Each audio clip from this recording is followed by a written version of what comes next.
way, Obama's standing above the country, above the world. He's sort of God. He's going to bring all different sides together. Get ahead. We've got to give them a stake in creating the kind of world order that I think all of us would like to see. Thank you so much, all of you. It is a privilege to be here tonight to open for Lady Gaga. Thousands of people gathered to hear Barack Obama, the Democratic presidential hopeful, laid out his vision for America's place in a new world order. What do you think the most important thing is for Barack Obama? I think his task will be to develop an overall strategy for America in this period when really a new world order can be created. It's a great opportunity. It isn't just a crisis. I was actually born on Krypton and sent here by my father, Jor-El, to save the planet Earth. That's all right. All of you know who I am. Well, that looks like me. Look at those ears. The president's trip inspired Egyptians to display decorations calling Obama the new King Tut of the world. Assalamu alaikum. Many other Americans have Muslims in their families or have lived in a Muslim-majority country. I know because I am one of them. But my father came from a Kenyan family that includes generations of Muslims. As a boy, I spent several years in Indonesia and heard the call of the azan at the break of dawn. I have known Islam on 3 continents before coming to the region where it was first revealed. That experience guides my conviction. You're absolutely right that John McCain has not talked about my Muslim faith. As the Holy Quran tells us, the Holy Quran teaches that the Holy Quran tells us, and the Holy Quran also says,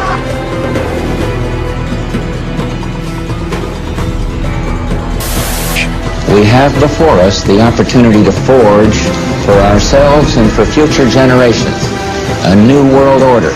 the international order we seek is one that can resolve the challenges of our times. Not just challenges like the wars in Iraq and Afghanistan.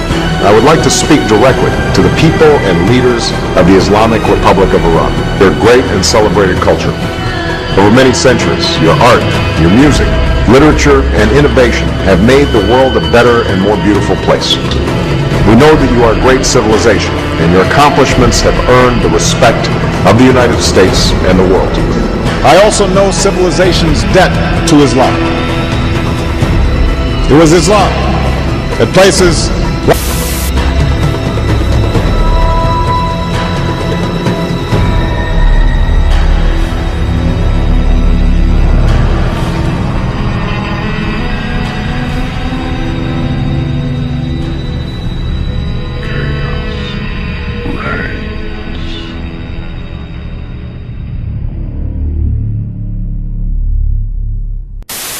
Bilal had a shakur, one of the famous companions of Rasulullah.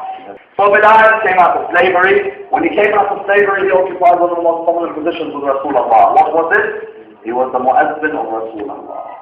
Bilal, when Rasulullah allowed Bilal to become mu'azzin, it was a big step to the Arabs. Why?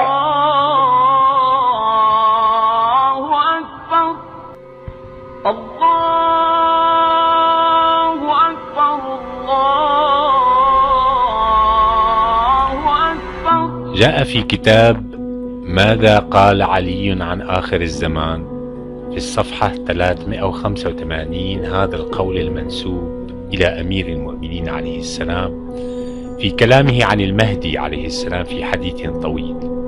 قال: ويعلي الله شأن محمد يظهر بلال ومن تحنف في نجوم 50 ليست في السماء إنما هي بالأرض العظيمة، لكن نجمة بني إسرائيل المرسومة في خطوط الدرع تبلعهم جميعا زمان وعد الآخرة لهم الذي يسوءون فيه وجوه كل العرب. What is clear, and what I indicated tonight to President Mubarak, is my belief that an orderly transition must be meaningful, it must be peaceful, and it must begin now. But this much is clear. The Gaddafi regime is coming to an end, and the future of Libya is in the hands of its people. The Syrian people have shown their courage in demanding a transition to democracy. President Assad now has a choice. He can lead that transition or get out of the way. The danger from Iran is grave, it is real, and my goal will be to eliminate this threat. وتبكي أمة خالفت رسولها وأطفأت بيدها مصباحها. But are there any other connections between Obama and the end times? What about other prophecies concerning the age Obama rules in? Let us look at the lost books of Nostradamus. Curiously enough, this alignment only happens once every 13,000 years. The two crosses have not aligned since 11,000 BC, roughly 13,000 years ago, meaning that the phenomenon is now about to occur again. The next image in the series is the end-all and be-all of the whole sequence. It shows the exact time when the apocalypse is going to happen. At the top we see our alignment of divine cross and terrestrial cross. Below that we see 3 eclipses connected to an eclipse of the moon. If we look for 3 solar eclipses within a time period that is also bound by very significant lunar eclipses, we come up with a 20-year time period from 1992 to 2012. Ancient and modern cultures alike have pinpointed the rapidly approaching year of 2012 as one of huge cosmic significance. This is the only image we have from the Western tradition that pinpoints this time period this precisely. Other traditions around the planet have pointed to the same time period. Most notably the Mayan, who pinned the end of their calendar to the 2012 alignment of the sun in the center of the galaxy. It's like a universal awareness that when certain things align, the sun and this mysterious dark core of humanity, this is the point of crisis. You must go all the way down before you decide to change, and we are rapidly descending down into the very, very, very bottom of the barrel. One of the great paradoxes of mankind is that the most violent conflicts have always stemmed from opposing beliefs about God. A recent rise in religious fundamentalism has spawned random and deadly acts of terrorism that are striking with increasing frequency and ferocity. There are drawings in the Lost Book that point to the clashes at the very heart of this climate of bitter hatred and mass murder. Nostradamus was pointing to this time period as the time period in which the Great Islamic Crusade breaks out, in which there are ecological disasters, in which there's biological disasters, and they're all tied together. And the theme is the Great Islamic Crusade, the last conflict between Christianity and Islam. This is the seminal moment in human history. We're at the end of history. We're at the beginning of a whole completely new time period that's just emerging right now. In this plate, we have a papal chalice as the centerpiece. And it appears to be repelling a serpent that is spitting out 3 drops of blood. The serpent represents evil, and it's perhaps symbolic of either Nostradamus' third Antichrist, or perhaps the Antichrist from the Holy Bible. In order for this age to end, someone has to end it. And that person could be called the Antichrist. It wouldn't surprise me if a Prince of Peace, who's really a Prince of War, comes and eradicates the last vestiges of the culture that existed for thousands of years.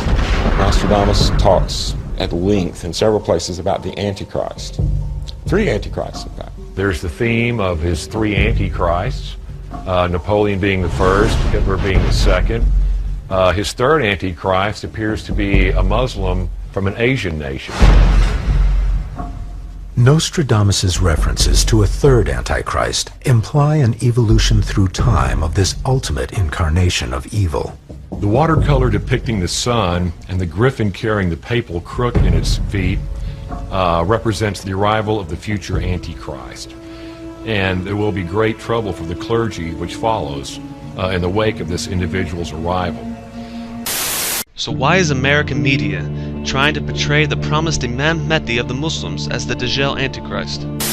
And we're showing the 12th Imam, or the Mahdi, and the Antichrist. Kills Jews and Christians, rules for 7 years, Peace with Israel, breaks peace. The Imam, peace with Israel, and breaks peace. Global seat set up at the Temple Mount. Kills and beheads non-believers. The 12th Imam kills and beheads non-believers. Why has Hollywood portrayed the President of America as a black man in many recent apocalyptic films? What is Hollywood trying to tell us? What the hell is that supposed to mean? I'm sorry, Mr. President. Sorry about what? It's too late.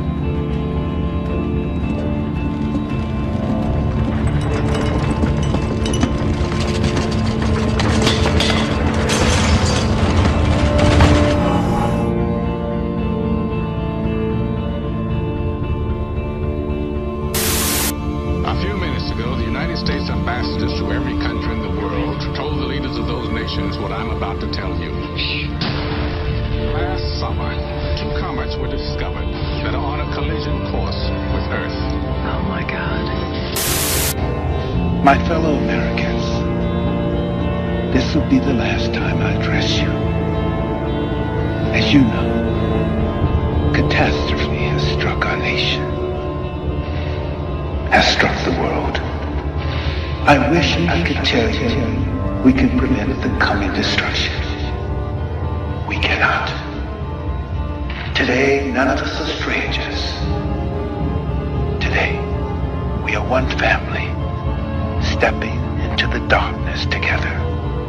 We are a nation of many religions, but I believe these words reflect the spirit of all our faiths. The Lord is my shepherd, I shall. First of all, the Mayan calendar basically predicts that the world will end in 2012. Oh, well, take a look right there. There it is. It's obvious. Plain وعند قوم يقال لهم الأزدد يكون للمهدي راية هدى ويغدو إلى الوادي المالح وأوسط بلاد الأمريك الكثيرين جدا يومئذ بالأرض. Not only that, the ancient Egyptians also see the year 2012 as a very critical, pivotal year. By the way, so does NASA. Right. NASA here at home, yes, our modern-day NASA predicts that there's going to be all sorts of astronomical activity, more sunspots, asteroids, all meteors, all that stuff in the year 2012. Should Steve and I be worried? I think so.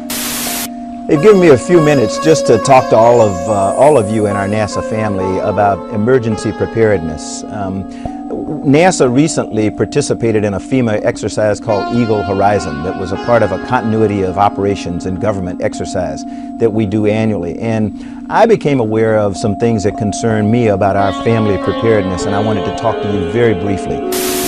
سقوط محمد حسني مبارك عن الإمام علي بن أبي طالب عليه السلام صاحب مصر علامة العلامات وآيته عجب لها إمارات قلبه حسن ورأسه محمد ويغير اسم الجد إن خرج فاعلم أن المهدي سيطرق أبوابكم فقبيل أن يقرعها طيروا إليه في قباب السحاب أو ائتوه زحفا محبوا على الثلج.